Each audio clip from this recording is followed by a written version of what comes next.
Do you struggle to fall asleep at night? If you do, you're not alone. But it's important to remember that sleep isn't just a way to pass the time when there's nothing good on TV. It's a vital part of our health and well-being. Think of sleep as your body's daily tune-up. It's the time when your body gets to work repairing tissues, producing hormones, and consolidating memories. It's a bit like having your own personal pit crew that comes in and fixes everything up while you're off the clock. Without enough sleep, we can find ourselves feeling irritable, struggling to concentrate, or even coming down with frequent colds or other illnesses. That's because sleep plays a crucial role in supporting our immune system, regulating our mood, and even maintaining healthy weight and blood pressure. When we don't get enough sleep, these systems can start to falter. But sleep isn't just about quantity, it's also about quality. A peaceful, uninterrupted night's sleep is far more restorative than a fitful night of tossing and turning. And while we might be tempted to think of sleep as a passive process, the truth is that there's a lot we can do to influence the quality of our sleep. Sleep isn't a luxury, it's a necessity. It's as important to our health as eating a balanced diet or getting regular exercise. And just as we can take steps to improve our diet or become more physically active, we can also take steps to improve our sleep. So if you're lying awake at night, watching the minutes on your clock slowly tick by, remember this: sleep isn't something that just happens to us. It's a vital health process that we can actively improve. So if sleep is so important, how can we improve our sleep quality? Let's delve into that. First things first, let's talk about your sleeping environment. Imagine a space that's dark, quiet, and cool. That's the trifecta for a perfect sleep setting. Let's explore why. Darkness is more important than you might think when it comes to sleep. You see, our bodies produce a hormone called melatonin, which is primarily released in the dark. This hormone works like a charm to help us sleep, making us feel drowsy and signaling to our bodies that it's time to hit the hay. So if you're having trouble sleeping, consider making your bedroom darker. Blackout curtains or even a simple eye mask can be a game changer. Next up is the sound, or rather, the lack of it. A quiet environment is crucial to reducing sleep disruptions. Even the smallest noise can jolt you out of a deep sleep. So try to eliminate as much noise as possible. Earplugs, a white noise machine, or even a fan can help drown out unwanted sounds. Then there's the temperature. Have you ever noticed how hard it is to sleep in a hot room? That's because our bodies naturally cool down as we prepare for sleep, and a cool room can facilitate this process. So keep your bedroom on the cooler side, ideally around 65 degrees Fahrenheit.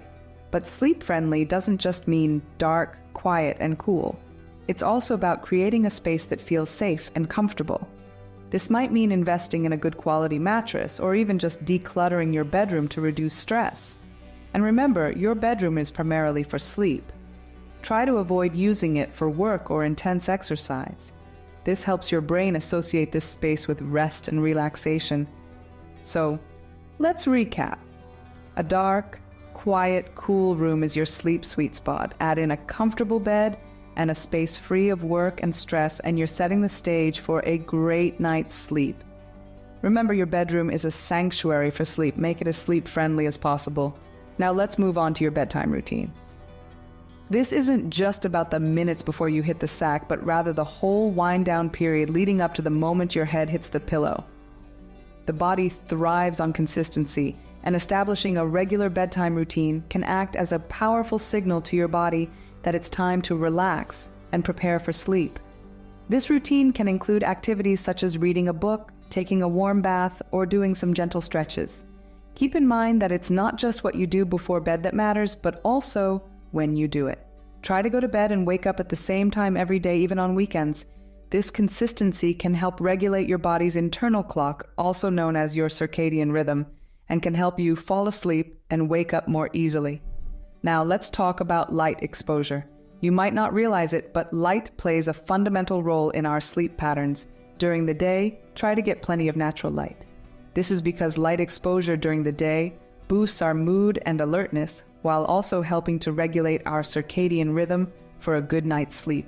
However, it's a different story when the sun goes down. In the evening, you want to limit your exposure to bright and especially blue light.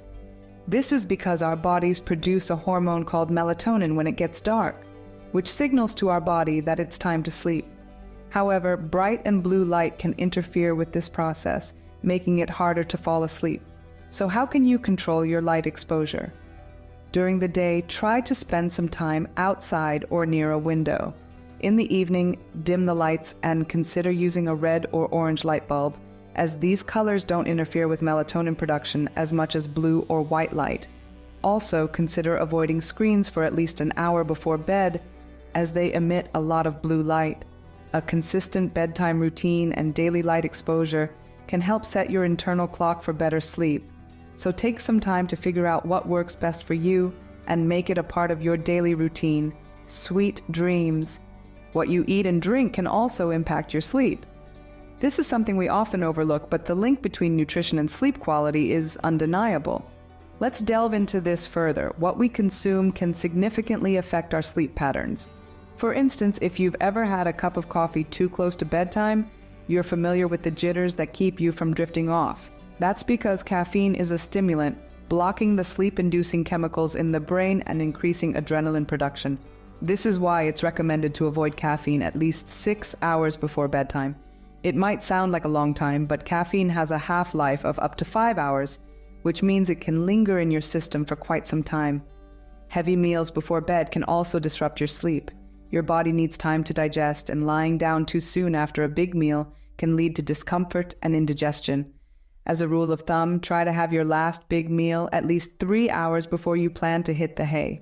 This will give your body ample time to digest, and you won't be kept awake by a full or uncomfortable stomach. On the flip side, going to bed hungry can also interfere with sleep. A light snack before bed, such as a banana or a handful of almonds, can actually promote sound sleep. These foods contain the amino acid tryptophan, which increases the production of serotonin, a hormone that helps regulate sleep. Hydration plays a key role too. While it's important to stay hydrated throughout the day, drinking large amounts of fluids before bed can lead to middle-of-the-night bathroom trips, disrupting your sleep cycle. So try to balance your fluid intake throughout the day and limit it in the hours leading up to bedtime. In conclusion, nutrition and sleep are intricately connected. By paying attention to what and when you eat and drink, you can significantly improve your sleep quality. Remember, the food and drinks you consume can either be a friend or foe to your sleep. Choose wisely. Finally, let's discuss some strategies to calm your mind and body.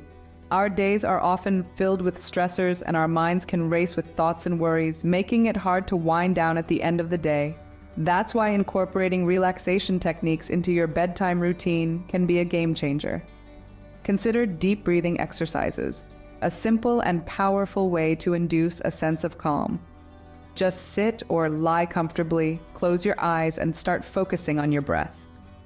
Feel the air flowing in and out of your nostrils, and observe your chest rising and falling.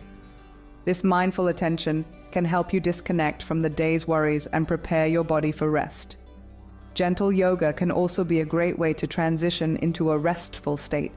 Poses like the child's pose, legs up the wall, or the corpse pose not only stretch and relax your muscles, but also help quiet the mind.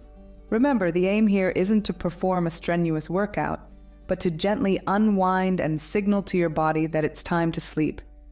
Now let's talk about screen time. In this digital age, many of us have a habit of scrolling through our phones or watching TV right up until we go to bed. But did you know that the blue light emitted by these devices can interfere with your body's melatonin production? Melatonin is a hormone that regulates your sleep-wake cycle, and exposure to blue light can trick your body into thinking it's still daytime, making it harder to fall asleep. So try to limit your screen time in the hour or two before bed. Instead, you might read a book, listen to some calming music, or even try some of those relaxation techniques we just talked about. If you absolutely need to use your devices, consider using a blue light filter or wearing blue light blocking glasses. By incorporating relaxation techniques and reducing screen time, you're setting yourself up for a restful night's sleep. Good night and sleep tight.